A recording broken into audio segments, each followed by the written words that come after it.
Chapter 12. Defense of the Province. I had on the whole abundant reason to be satisfied with my being established in Pennsylvania.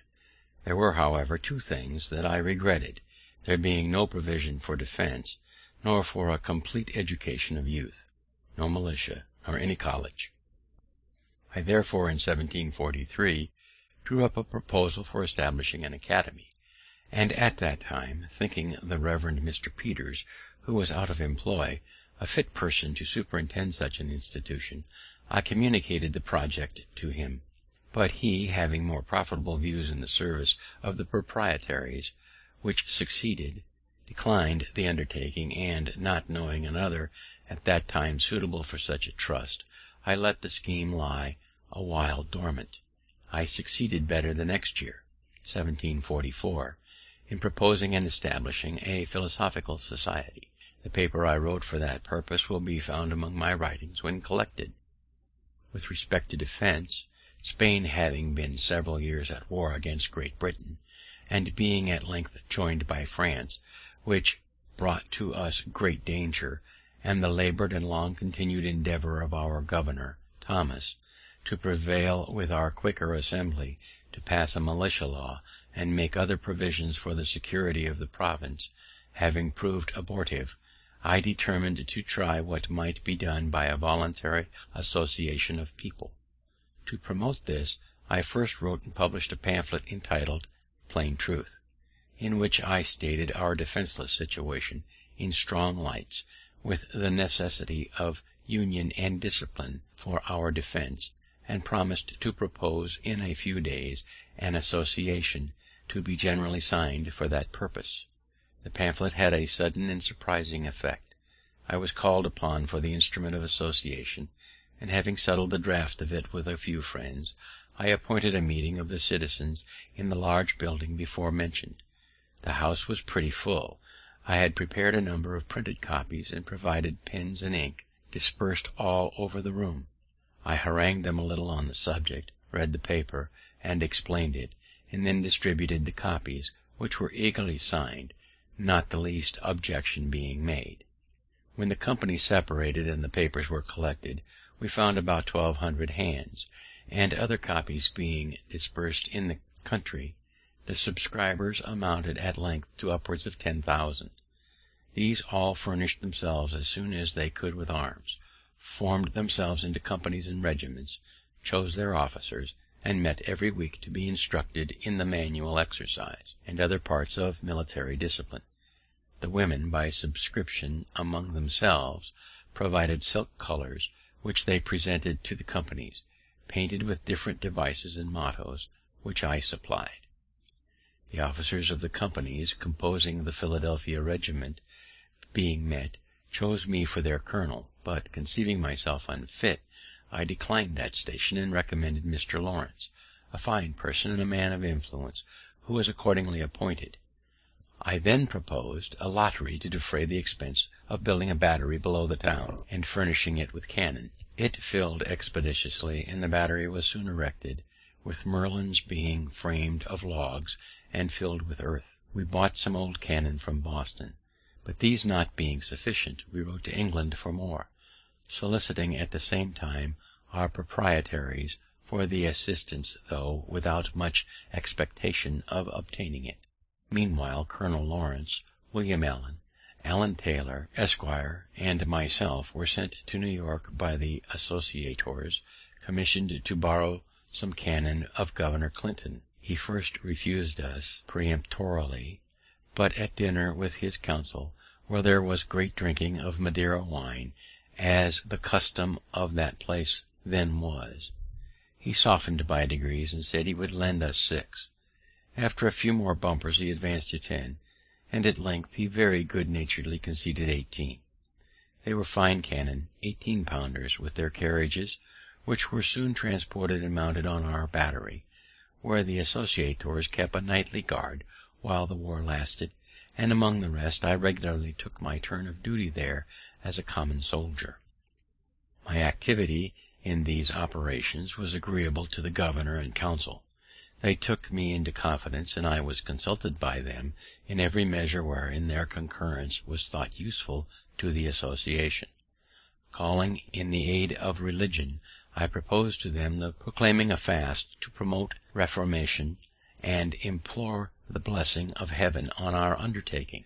They embraced the motion, but as it was the first fast ever thought of in the province, the secretary had no precedent from which to draw the proclamation. My education in New England, where a fast is proclaimed every year, was here of some advantage. I drew it in the accustomed style. It was translated into German, printed in both languages, and divulged through the province. This gave the clergy of the different sects an opportunity of influencing their congregation to join in the association, and it would probably have been general among all but Quakers if the peace had not soon intervened. William Penn's agents sought recruits for the colony of Pennsylvania in the Low Countries of Germany, and there are still in eastern Pennsylvania many Germans, inaccurately called Pennsylvania Dutch. Many of them use a Germanized English. It was thought by some of my friends that by my activity in these affairs I should offend that sect, and thereby lose my interest in the assembly of the province, where they formed a great majority. A young gentleman, who had likewise some friends in the House, and wished to succeed me as their clerk, acquainted me that it was decided to displace me at the next election, and he therefore in good will advised me to resign, as more consistent with my honour than being turned out. My answer to him was that I had read or heard of some public man who had made it a rule never to ask for an office, and never to refuse one when offered to him. I approve, says I, of his rule, and will practice it, with a small addition. I shall never ask, never refuse, nor ever resign an office. If they will have my office of clerk to dispose of to another, they shall take it from me. I will not, by giving it up, lose my right of some time or other making reprisals on my adversaries. I heard, however, no more of this. I was chosen again unanimously, as usual, at the next election. Possibly as they disliked my late intimacy with the members of council who had joined the governors in all the disputes about military preparations with which the House had long been harassed, they might have been pleased if I would voluntarily have left them, but they did not care to displace me on account merely of my zeal for the association, and they could not well give another reason. Indeed, I had some cause to believe that the defence of the country was not disagreeable to any of them, provided they were not required to assist in it, and I found that a much greater number of them than I could have imagined, though against offensive war, were clearly for the defensive. My pamphlets, pro and con, were published on the subject, and some by good Quakers in favour of defence, which I believe convinced most of their younger people.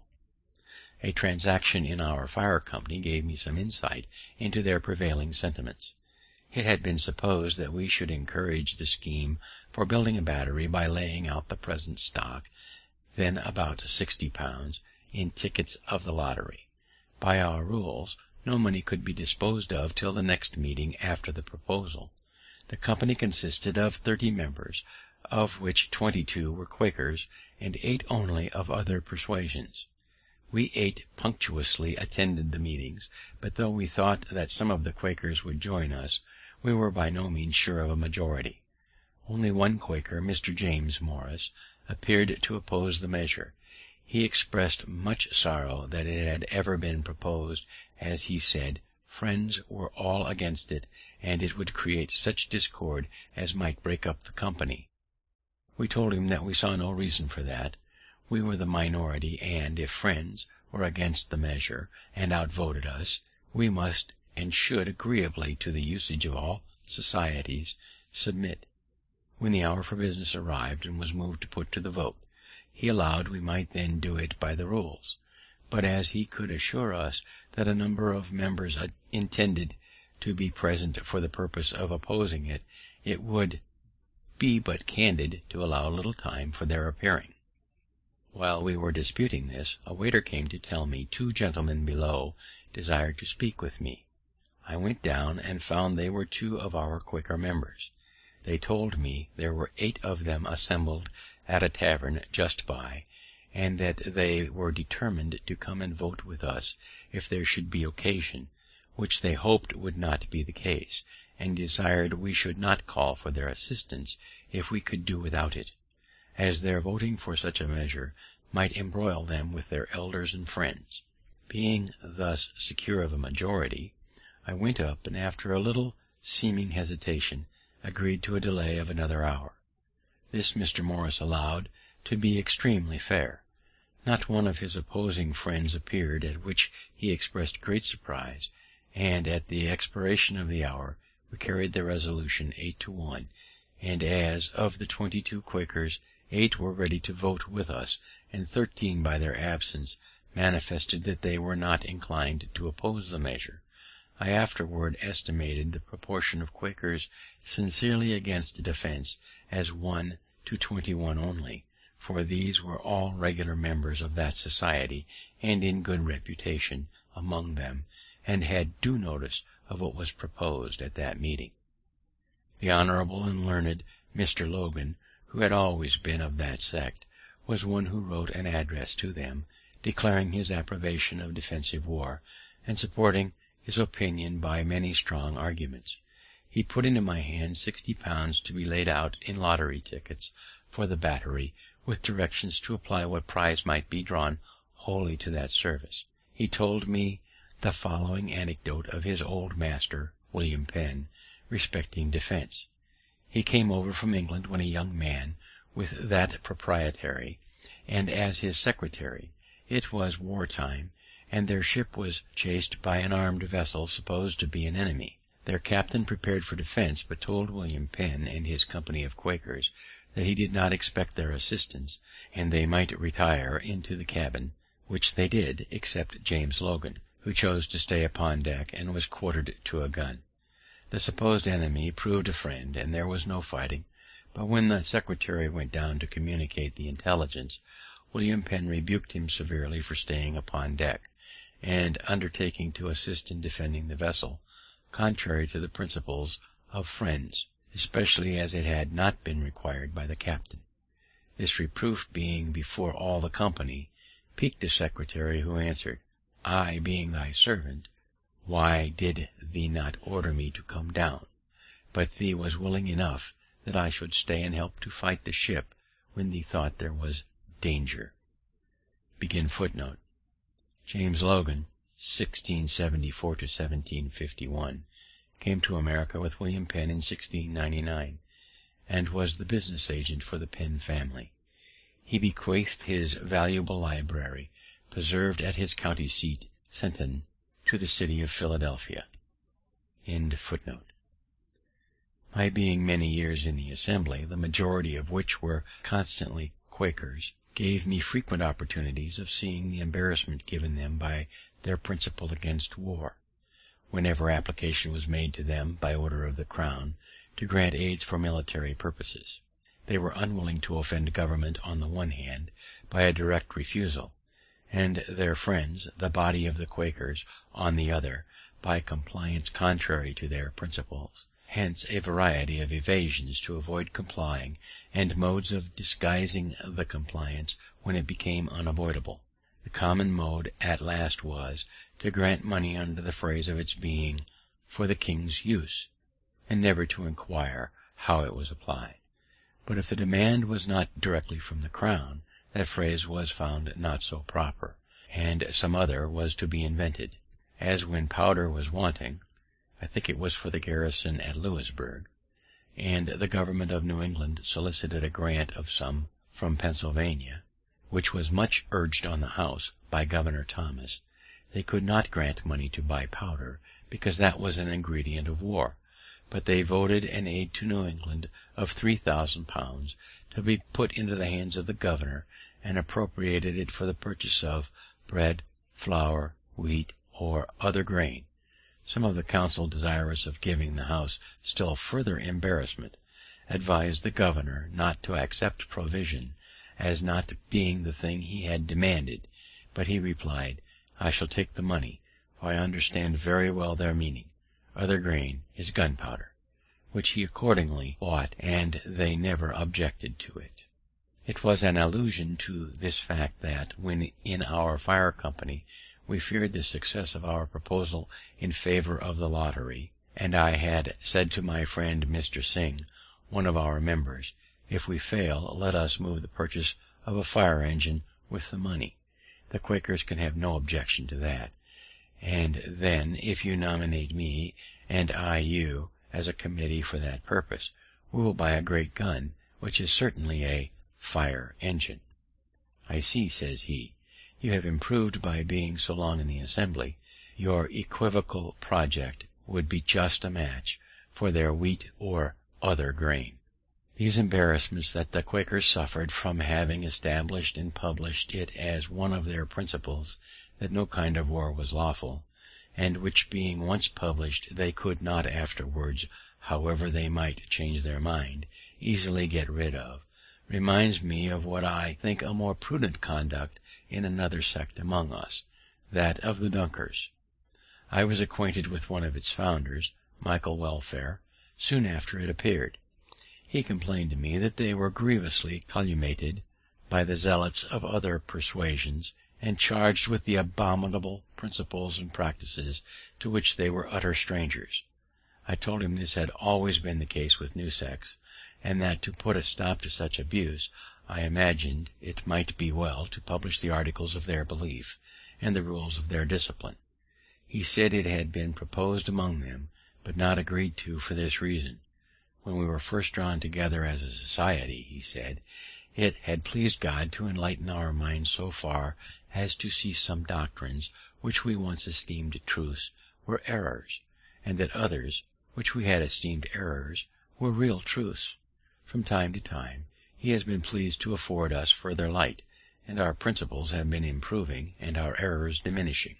Now we are not sure that we are arrived at the end of this progression, and at the perfection of spiritual or theological knowledge, and we fear that, if we should once print our confession of faith, we should feel ourselves as if bound and confirmed by it, and perhaps be unwilling to receive further improvement, and our successors still more so, as conceiving what we, their elders and founders, have done, to be something sacred, never to be departed from. This modesty in a sect is perhaps a singular instance in the history of mankind.